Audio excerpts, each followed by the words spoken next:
Hi, I'm Shannon with WestPlay, and this is our Playground Education video series. Today, I want to give an overview of the educational and developmental benefits of playgrounds.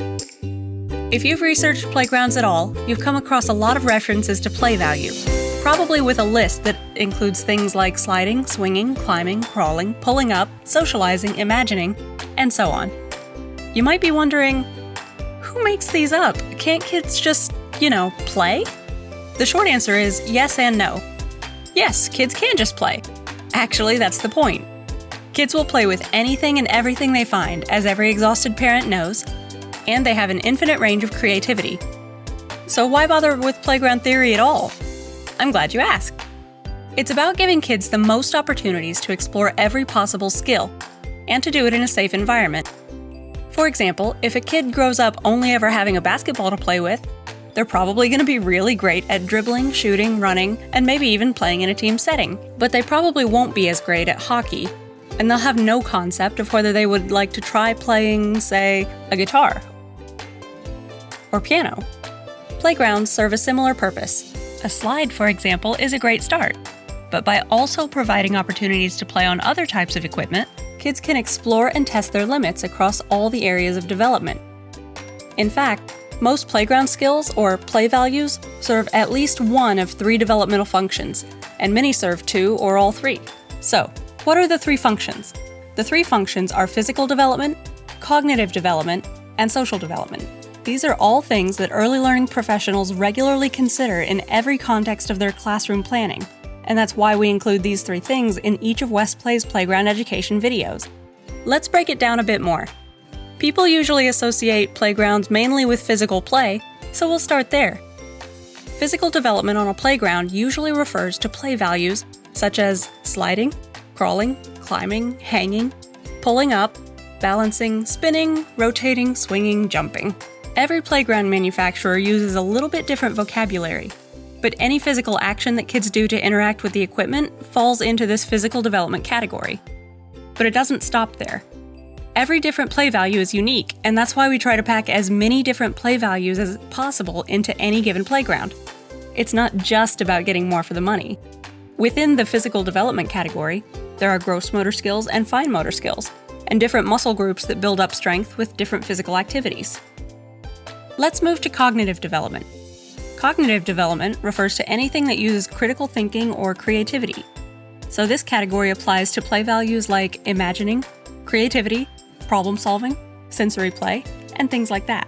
While cognitive development varies greatly by age, the most obvious playground items for cognitive development are things like interactive panels that encourage the child to make mental connections between images they're seeing and their real-world experiences. Like, oh, that looks bumpy, and it feels bumpy too. Or, this sand looks kind of like dirt, but it feels a bit different. These connections happen subconsciously, but they need the experiences in order to make these connections, no matter how obvious it may be to adults. For an example of problem-solving cognitive development, on a Find the Pair panel, a child might see 2 bird pieces and think, oh, I know this, it's a matching game. And then at a subconscious level, their mind is going, I bet that means there are 2 of everything. I want to find them to check if I'm right. Or an older child might see a clock with movable hands, recognize it because they learned about clocks in school last week, and then have the idea to invent a game where I can guess the time and set the clock hands, and then my friend can check her watch to test whether I'm right. That last example actually moves us into social development, which is key because for many children, and many of us adults who remember being children, the playground is one of the first places we come into contact with our peers in an unstructured way.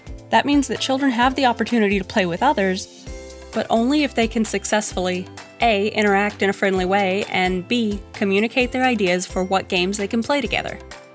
These are both necessary social skills regardless of whether their playmate is a sibling, a friend, or a brand new acquaintance.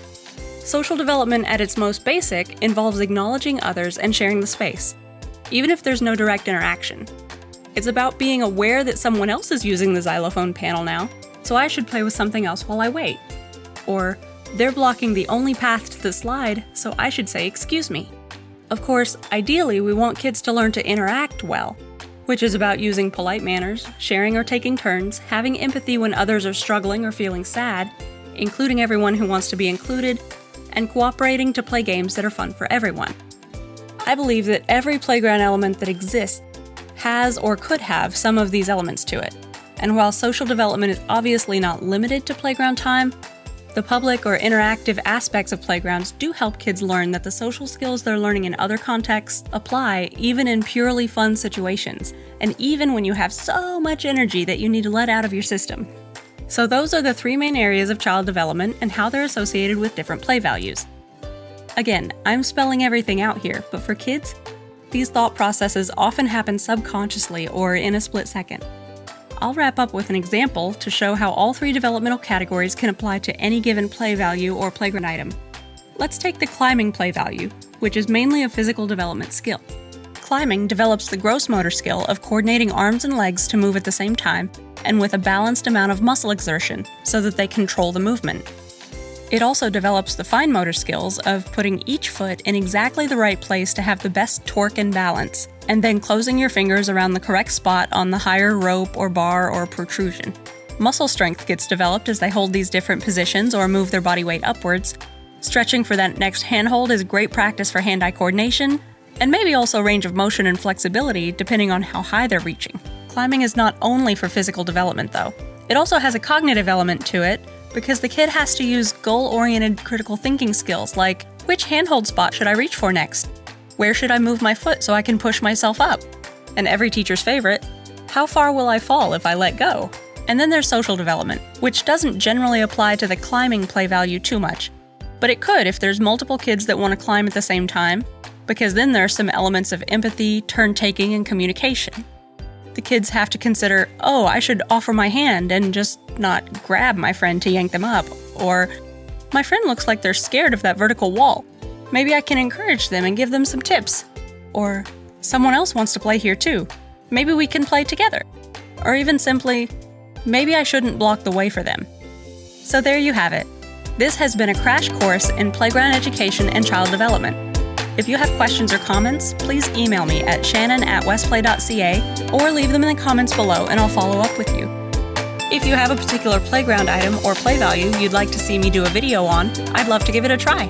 You can also schedule a playground consultation with Westplay's playground experts. Just send us an email at operations@westplay.ca, give us a call at the number on the screen, or visit our website. We're excited to meet you. This is Westplay, enjoying every day.